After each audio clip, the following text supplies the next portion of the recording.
He knows, Claire. He's not just watching, he's circling. Then maybe we should stop before it's too late. Too late was the first night I touched you. Funny how I always find the two of you in the quietest corners. Careful, Daniel. You're imagining shadows. He'll ruin us if he keeps digging. Then let him dig. The only thing I won't survive is losing you. And I can't stop wanting you, even when I know I should. Claire Hart had been down on her luck for months. After leaving a toxic relationship, she packed her life into 2 suitcases and moved to the city, determined to start fresh. When she answered the ad for a live-in personal assistant and housekeeper for a wealthy widower, she expected a middle-aged man in a modest home. What she didn't expect was Ethan Whitmore, tall, striking, with an air of quiet power.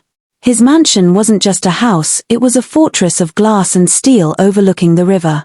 When she stepped inside, the polished marble floors reflected her nervous face, and the scent of expensive cologne wrapped around her like an invisible thread. "Miss Hart," Ethan's voice was low, measured, almost intimate. "I believe in efficiency. You'll handle my schedule, manage the house, and be discreet." His eyes lingered for a moment longer than necessary. Claire agreed to the terms, feeling a strange, unspoken tension ripple between them. She told herself it was just intimidation. But the way he looked at her, it felt like something else. She didn't know she had just stepped into a world where every glance, every touch, could ruin them both. The mansion was too quiet, the kind of silence that made Claire aware of her every movement. Ethan worked long hours in his study, but sometimes, she'd catch him watching her when he thought she wasn't looking. One evening, while serving him coffee in the library, her fingers accidentally brushed his as she handed over the cup. The contact was electric. Ethan's gaze darkened for a fraction of a second, his jaw tightening. Later that night, Claire stood at her bedroom window, staring at the city lights, when she noticed movement in the garden. Ethan was outside, on the phone, his voice low and clipped. Even in the darkness, he radiated authority, and something about it drew her in dangerously. The following morning, she met Daniel, Ethan's son, just back from university. His sandy hair was messy, his grin lazy, and his handshake lingered too long. "So, you work for my dad. Must be interesting," Daniel said, leaning in slightly, his eyes scanning her in a way that made her skin prickle. Claire suddenly realized being in this house wasn't just about serving coffee and managing schedules. It was about navigating 2 men with very different kinds of danger. Days turned into weeks, and the air between Claire and Ethan grew heavier. He found reasons to call her into his study, sometimes for real tasks, sometimes just to talk. One evening, she spilled tea on her cardigan. Ethan, without hesitation, took it from her and fetched a fresh one from the laundry room. When he returned, his fingers grazed her bare shoulder as he helped her into it. "Careful, Claire," he whispered, so close she could feel his breath. She wanted to step back, to put a wall between them, but the truth was, she didn't want to. Daniel noticed the shift, too. His flirtation became more pointed, his questions sharper. "Do you like my dad? Do you think about him?"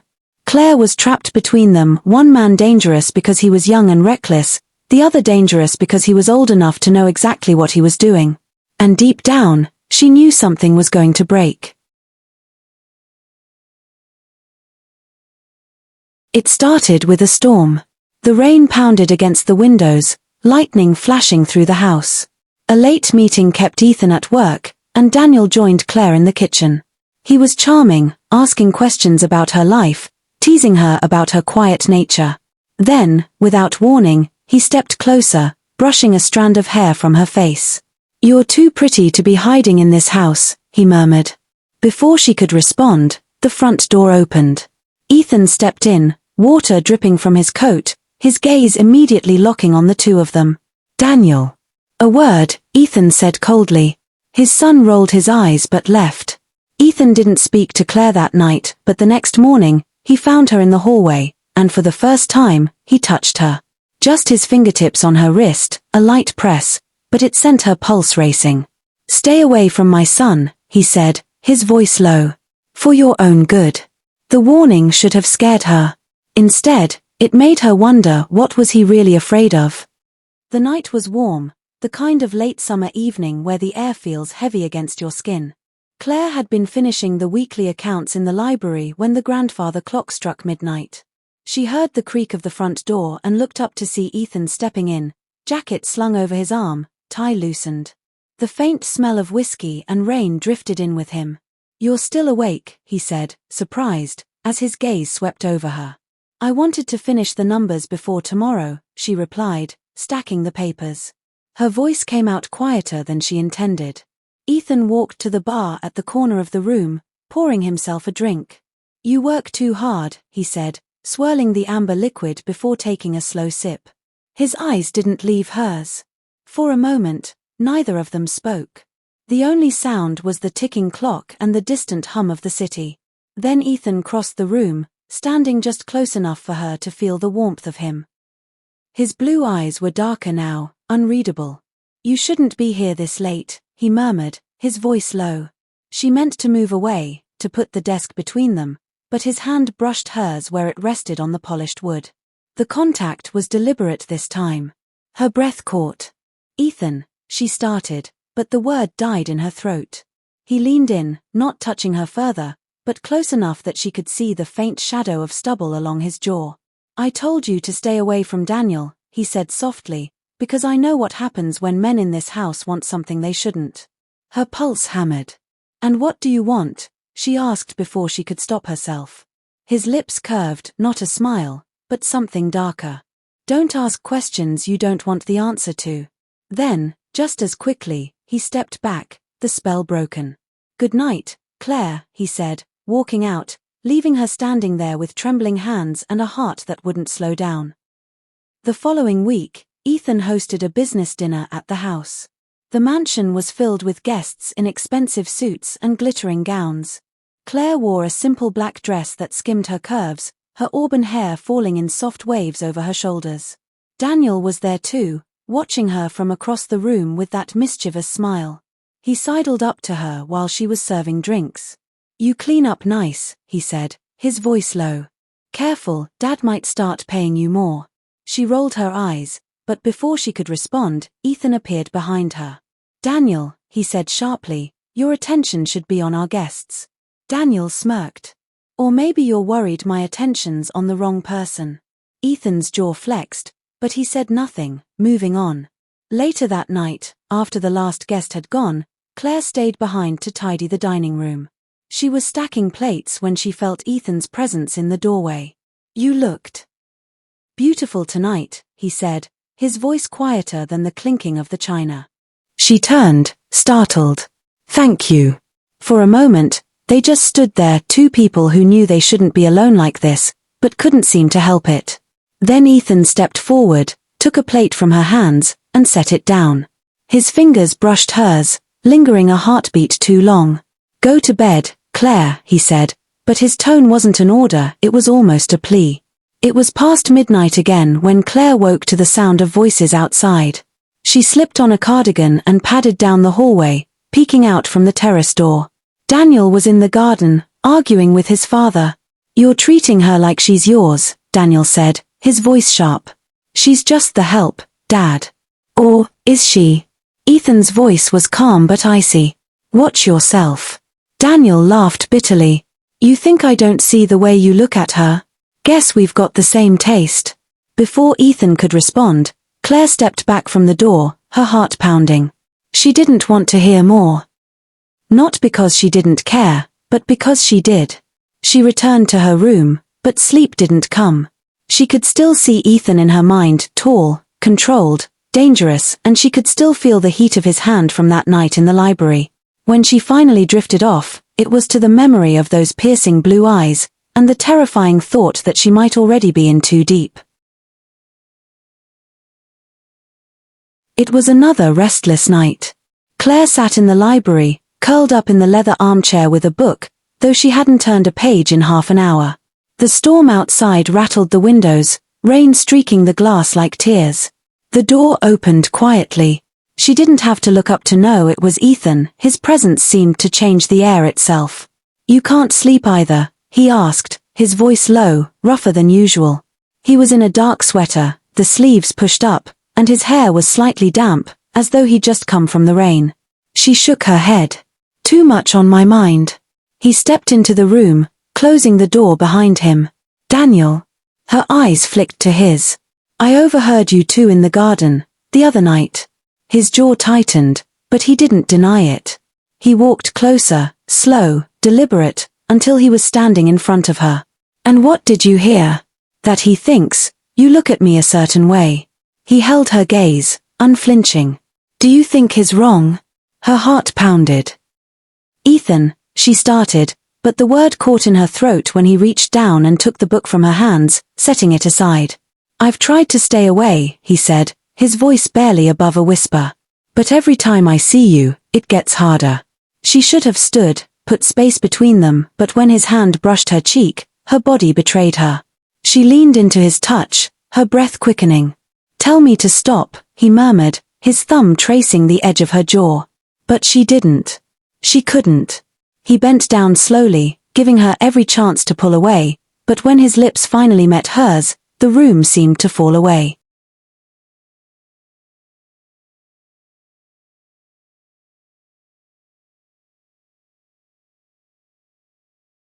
The kiss was slow at first, hesitant, dangerous, then deeper, hotter, until she was gripping the front of his sweater like it was the only thing keeping her steady.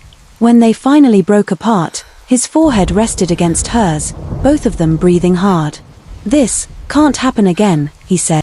Claire managed a nod, though deep down, they both knew it was a lie. Outside, the storm raged on, but inside, something far more dangerous had just been unleashed. The next morning, Claire could barely meet Ethan's eyes at breakfast.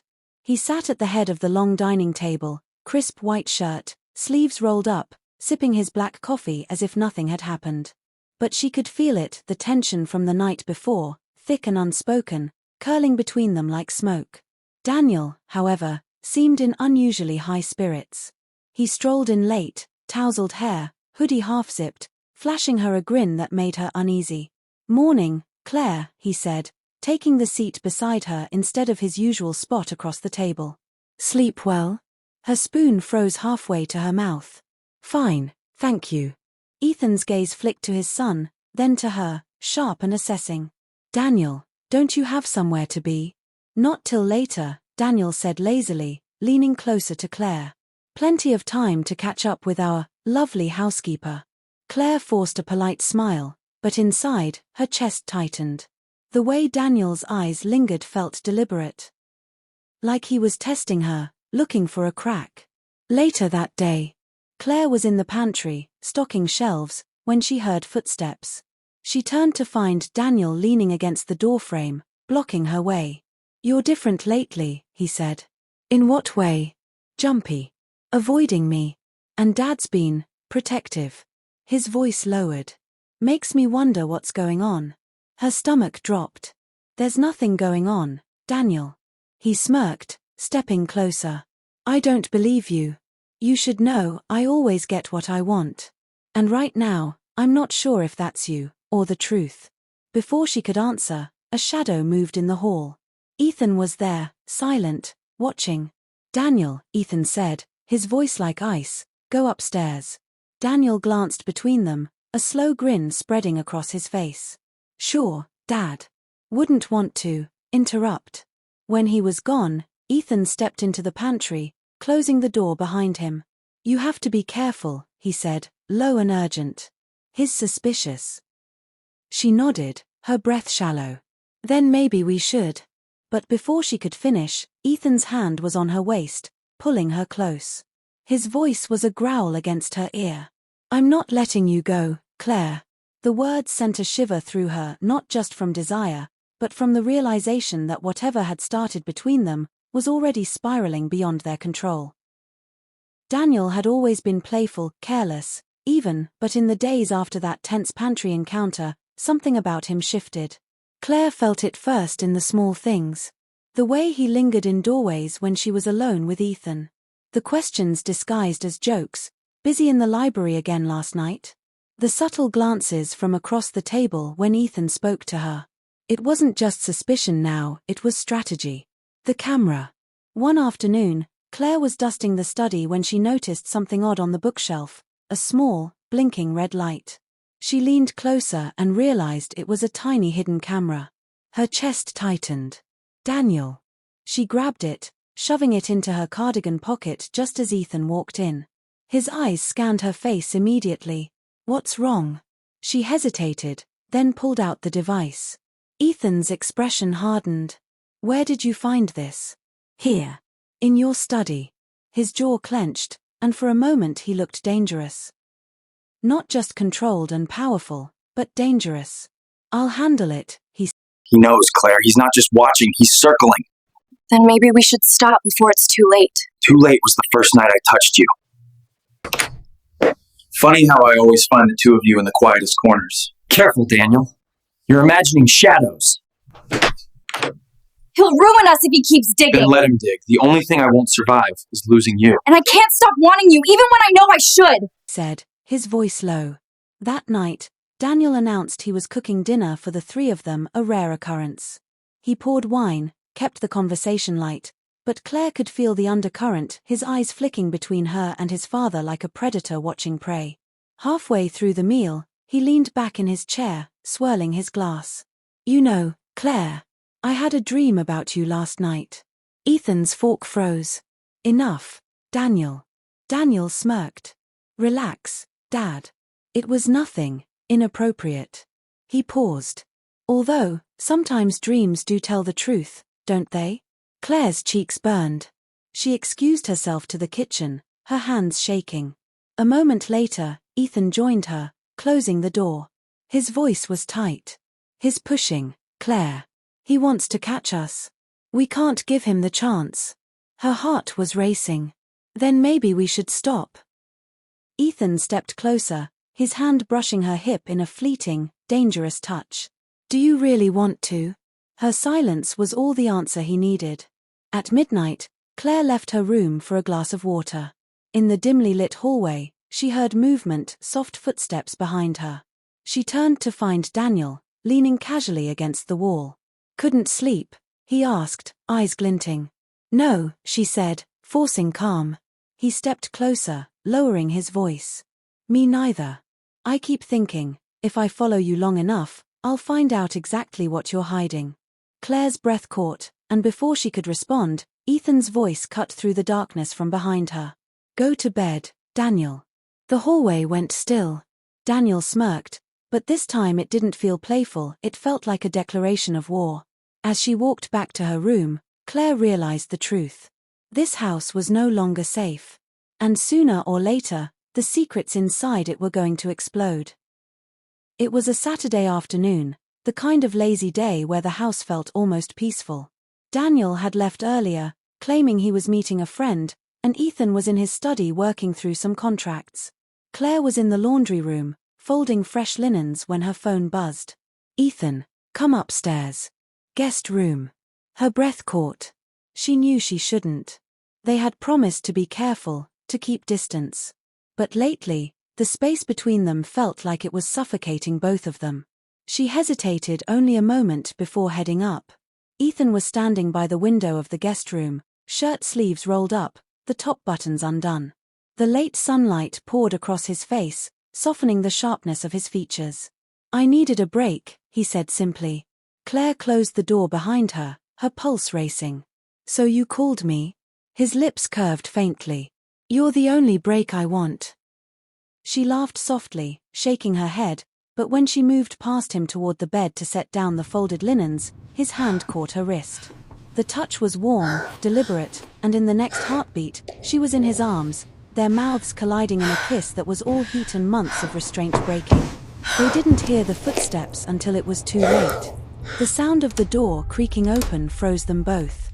Claire turned just in time to see Daniel in the doorway. For a split second, the three of them were locked in stillness, Ethan's hand still on her waist, her hair mussed from his touch, both of them breathing too hard. Daniel's eyes went cold. No smirk this time. No playful jab. Just a slow, sharp narrowing of his gaze as he took in the scene. Don't let me interrupt, he said quietly, then shut the door behind him without another word. Claire's hands were shaking. Ethan. I'll handle it, he said quickly, but the tightness in his jaw betrayed him. He saw us, she whispered. Ethan stepped forward, cupping her face in both hands. Then we'll make sure he keeps his mouth shut. How? But Ethan didn't answer. He was already moving toward the door, his eyes dark with a determination she'd never seen before, one that made her wonder just how far he'd go to protect what they'd done. Daniel didn't storm out of the house like Claire expected. She stood frozen in the guest room for a full minute after the door clicked shut, her chest tight with panic. The air felt heavier, as though every wall in the Whitmore mansion had absorbed what just happened. Ethan was the first to speak. Claire, his voice was low, controlled. Too controlled. Don't say anything to him tonight. Let me. You think he's just going to let this go? Her voice came out sharper than she intended. He saw us, Ethan. He knows. Ethan stepped closer, eyes steady on hers. I'll handle it. But she shook her head, stepping back until her calves touched the bed. You can't just handle him. He's not a child. He's your son, she stopped herself before adding, and I think he's been wanting me, too. Meanwhile, downstairs, Daniel sat in the dim light of the kitchen, his hands clenched around a half-empty glass of whiskey. He stared at nothing, replaying the scene again and again. The way Claire's hair was tangled from Ethan's touch, the way their breathing had matched in hurried, guilty gasps. He'd been right all along. Something was happening between them. And it burned. Not just because he wanted Claire, but because his father had beaten him to it. The man who had already taken so much space in Daniel's life had now claimed the one person Daniel couldn't stop thinking about. When Ethan came down later that night, Daniel didn't look up. I thought I knew you, Daniel said quietly. Ethan stopped a few steps away, his jaw tightening. You do. Daniel gave a bitter laugh. No, I know the man you show to the world. But now I've seen what you hide. Ethan didn't rise to the bait. It's not what you think. Daniel finally looked up, his gaze cutting through the dimness. Oh, I think it's exactly what it looked like. And you can't even deny it. They stared at each other for a long moment, the silence sharp enough to cut. Finally, Daniel pushed his chair back and walked away, leaving Ethan standing alone in the kitchen. The next few days were a minefield. Daniel barely spoke to either of them. He left early in the mornings and returned late at night, the slam of the front door announcing his arrival. At meals, he kept his eyes on his plate, answering questions with clipped one-word replies. Claire tried to go about her duties as if nothing had happened, but her nerves were frayed. Every time she passed Daniel in the hallway, she could feel the weight of his silence pressing on her. One afternoon, while dusting the bookshelves in the study, she heard the front door open. Ethan was still at work, so when footsteps approached, she froze, knowing it was Daniel. You really think you're safe here, don't you? He said from the doorway. She turned slowly, feather duster still in hand. Daniel. Don't. He stepped into the room, closing the door behind him. You think I don't see what's going on? You think I'm just going to stand here while you let him? His words cut off, jaw tight. Claire's voice trembled. It wasn't supposed to happen. Not like that. Daniel's eyes darkened. You didn't have to let it happen at all. She didn't know how to answer. Because the truth was, Ethan pulled her in, but she hadn't resisted. Not really. Daniel stepped closer, his voice lower now. I could have treated you better. You know that, right? I wouldn't have hidden you like some secret. Her pulse raced. Daniel, you're angry. You don't mean. I mean every word, he cut in. And I'm not going to let him win. When he left the study, Claire's knees buckled. She didn't know what was more dangerous, Daniel's jealousy, Ethan's control, or the way she was caught in the middle with no escape. The next few days were a minefield. Daniel barely spoke to either of them. He left early in the mornings and returned late at night, the slam of the front door announcing his arrival. At meals, he kept his eyes on his plate, answering questions with clipped one-word replies. Claire tried to go about her duties as if nothing had happened, but her nerves were frayed. Every time she passed Daniel in the hallway, she could feel the weight of his silence pressing on her. One afternoon, while dusting the bookshelves in the study, she heard the front door open. Ethan was still at work, so when footsteps approached, she froze, knowing it was Daniel. You really think you're safe here, don't you? he said from the doorway. She turned slowly, feather duster still in hand. Daniel. Don't. He stepped into the room, closing the door behind him. You think I don't see what's going on? You think I'm just going to stand here while you let him? His words cut off, jaw tight. Claire's voice trembled.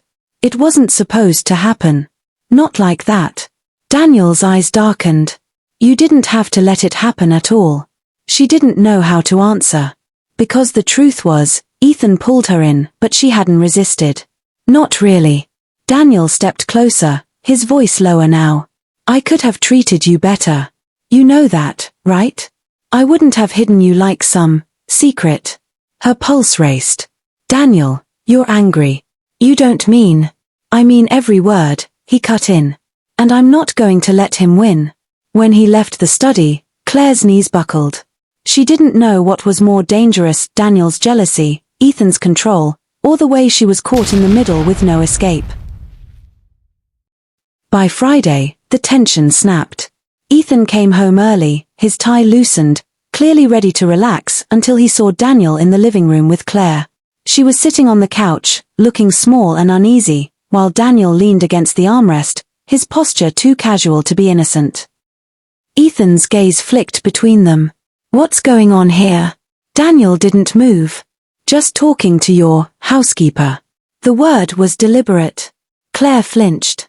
Ethan's tone cooled. Claire, can you give us a minute? Stay. I want her to hear this. You've been lying to me, sneaking around in our house, and you think I'll just watch you parade her like she's yours? Careful. You always take what you want, even if it means taking it from me. If you think this is a game, Daniel, you're wrong. But if you want to fight me over her, then you'd better be ready to lose. We'll see about that.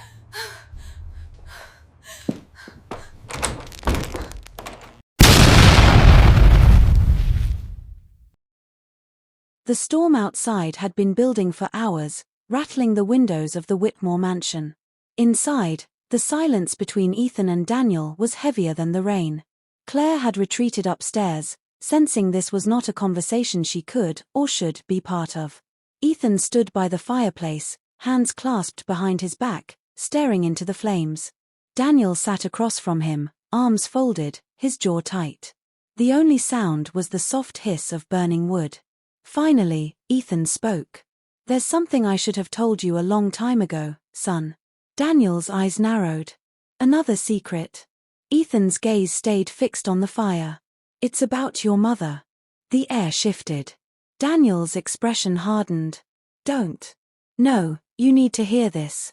Ethan's voice was steady, but his eyes betrayed the weight of the memory. For 5 years, you've blamed me for her death. You thought the argument we had that night was why she didn't come home. Daniel's hands curled into fists. Because that's what happened. You fought. She left. She left, Ethan interrupted gently, but not because of me. She was already gone, Daniel. That night, she wasn't coming back here at all. Confusion flickered in Daniel's eyes. What are you saying? Ethan turned from the fire to face him fully. Your mother had been seeing someone. My business partner. The night she died, they weren't fighting. They were celebrating. Celebrating that they had finally won against me, her words, not mine. They'd been drinking, laughing, too drunk to think about the road ahead. Daniel shook his head slowly, as though rejecting the words before they could take root. No, you're lying. You're trying to. I wish I was lying. Ethan's voice broke for the first time. They were both drunk when the accident happened. She wasn't running away because of our fight. She wasn't leaving out of pain. She was with him. And I kept that from you, because I didn't want you to hate her. Not even in death. Daniel's breath caught. His chest felt tight, the room tilting. Why didn't you tell me? Ethan took a step closer, his voice rough. Because she was still your mother. The woman who raised you, who loved you in her own way.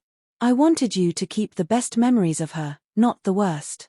That's how much I respected her for being my wife and the mother of my son. Daniel's voice was barely a whisper. I've hated you all these years. I know. Ethan's eyes softened. But I never hated you. Not for a second. You're my son, Daniel. Everything I have, everything I am, is yours. I'm sorry I didn't show it enough. I was drowning in my own grief. Ethan's voice faltered for a moment, then steadied. Claire, she's the first woman who's made me feel alive again since that night. And I'm sorry that it had to be the same woman you have feelings for. I'm sorry if I ever made you feel like you had to compete with me. I'm willing to let her go for you. Because that's how much I love you. You come first in everything. Daniel's eyes filled. He turned his face away, but his voice cracked when he spoke. All this time, I just wanted you to feel what I felt. I wanted to take from you the way I thought you took from me. That's why I went after Claire. I didn't love her. I just wanted you to hurt. His shoulders shook now, the tears he'd been holding back spilling over. I'm sorry, Dad. You didn't deserve that. You deserve to be happy. Keep her. I guess. I'll have a stepmom. Maybe even little brothers. This house should be full of life again. Ethan's chest tightened. He stepped forward and pulled Daniel into his arms. Daniel didn't resist, he clung to him like he hadn't in years, their grief and forgiveness mixing in the space between them. I love you, son, Ethan murmured, his voice breaking. I love you too, Dad, Daniel choked out, sobbing into his father's shoulder. Outside, the storm began to pass. Inside, for the first time in years, the Whitmore home felt like it might finally know peace again. The morning sun poured through the wide kitchen windows, casting golden light across the marble counters. The storm had passed, leaving the air outside fresh and clean, as though the night before had washed something deeper than just the streets. Claire stood at the stove, stirring eggs, still unsure of where she stood after the week's chaos. She'd barely slept, replaying the confrontation, the tension, and the silence that had followed. She had no idea whether Daniel hated her, whether Ethan resented her for being the spark that lit the fire between them. Footsteps echoed down the hall. She braced herself, until she saw Ethan and Daniel walk in together. Not just together, laughing.